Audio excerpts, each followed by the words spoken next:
is just one room? Every station, one room? Isn't that lazy? Well, yes, but given that, it's still far more roomier than you think. So today I'll take a moment to actually appreciate a single room interior design. The thing is, ever since they showcased the starport interiors, I could not get this thought out of my head. So as a complete and utter interior decorating idiot, I'll do my best to Completely missed the point? well, sure, let's go with that.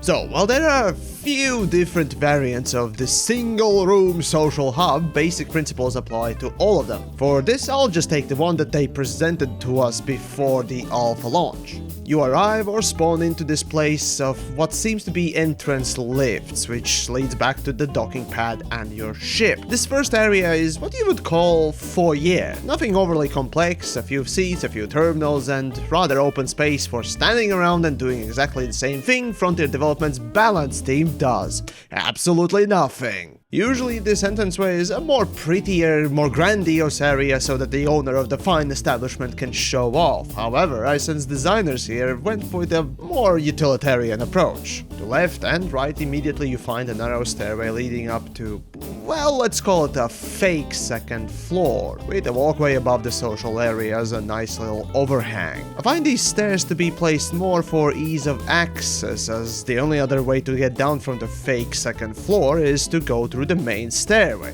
which, just like in many big hotels, is often very pretty and fancy to yet again show off. Now, if you didn't notice, in the quote-unquote first floor, the thematic is constantly to rise upward. This is one of the tricks that can be used to partly separate areas without the need for actual cubicle-type walls. Usually, we as humans tend to look more downwards than up, sometimes completely ignoring anything that is above or eye level, and so you really don't need any walls or unique separators to create somewhat secluded area if you just simply raise it up a little. A simple yet effective trick.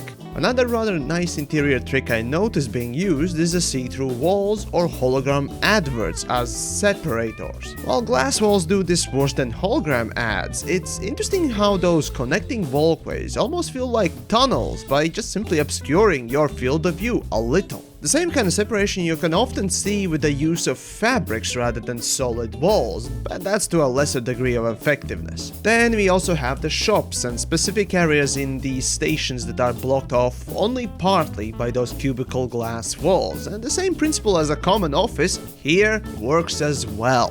2 or 3 cardboard walls will still leave a kind of an impression of a more secluded area than it actually is. And here's a lesson you can learn from this one room in game level design, interior decorating, and architecture. With limited space, straight lines should be avoided. One of the bigger reasons why a space feels often larger than it actually is obstacles. Yes, you make a space larger by filling it. Every turn or obscured walkway, even if it's short, tends to fool our brains as it needs to keep a mental note of a route that we need to take before we reach the target. Kind of like that 1-minute puzzle from Inception. Of course, a little bit more lighting could have gone into environment, coloring each separate stall/cubicle to make the environment itself really quote-unquote pop.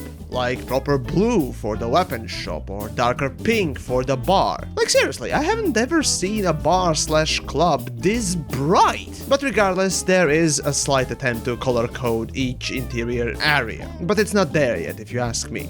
Still, Frontier's level designers have taken the time to use these simple yet highly effective tricks to obscure and mask how little there actually is in this place. While I still dislike that the company that is known for procedural generation environments resorts to a single room as a station interior, the folks that have been limited to this one room's design, and a few other versions of it, have done a rather impressive work.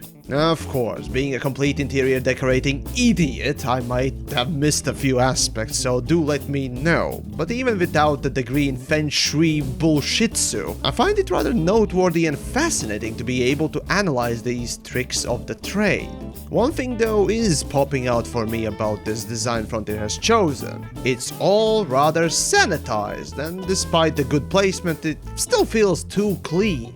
Still, in any case, with the limitation comes some inspiration, and I appreciate the effort, at the very least. For the time being though, that's about it. The station interiors. If you enjoyed this kind of little examination, do let me know down below. Or if you're one of those weirdos that think the feng shui is actually real, well, may your wallet have a mercy on your soul. But on a serious note, if you do want to support the nonsense that I get up to, do feel free to check out the Patreon link down below. Otherwise, I'm off to tilt some furniture to irritate some superstitious assholes.